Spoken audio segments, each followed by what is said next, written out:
Donald Trump has landed in Scotland again. But this wasn't some grand diplomatic mission. It was more like a golf holiday dressed up in presidential drag. He arrived at his Turnberry resort in his trademark black jacket and white USA cap. The look wasn't exactly statesmanlike. If anything, he resembled the neighbor who insists his backyard barbecue is a Michelin-starred event. But while Trump was working on his putting game, Scotland was working on its protest game. Hundreds of locals lined the streets, armed with banners, chants, and that uniquely Scottish brand of cutting sarcasm. The message was loud and clear. This was no hero's welcome. The president was greeted more like a tax collector, or worse, a plague carrier. The official line from the White House? That this was serious diplomacy, complete with meetings with Prime Minister Keir Starmer and EU Commission President Ursula von der Leyen. But the reality? A golf trip disguised as a state visit. It was pageantry with a 9-iron, optics polished to look presidential, while the substance was anything but. And here's where it gets even murkier.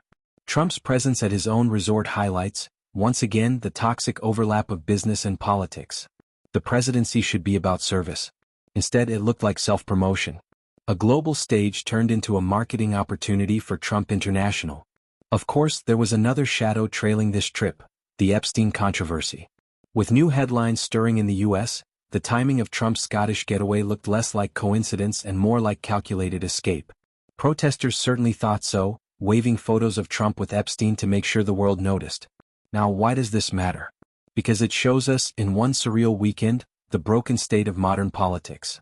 Wealth and power parading as leadership. Personal interests masked as national duty. And the assumption that the public won't notice the difference. But Scotland noticed. Loudly. They refused to play along with the spectacle. They weren't dazzled by limousines or presidential seals stamped onto golf carts. They saw the act for what it was, and rejected it with uncompromising clarity. That rejection matters. It reminds us that politics at its best isn't about branding. It isn't about gold-leafed hotels or photo ops with flags. It's about integrity. About accountability.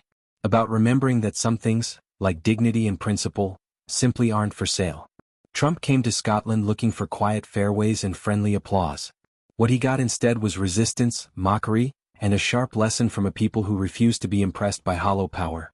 And in their response lies a truth America desperately needs to remember: character counts. Always.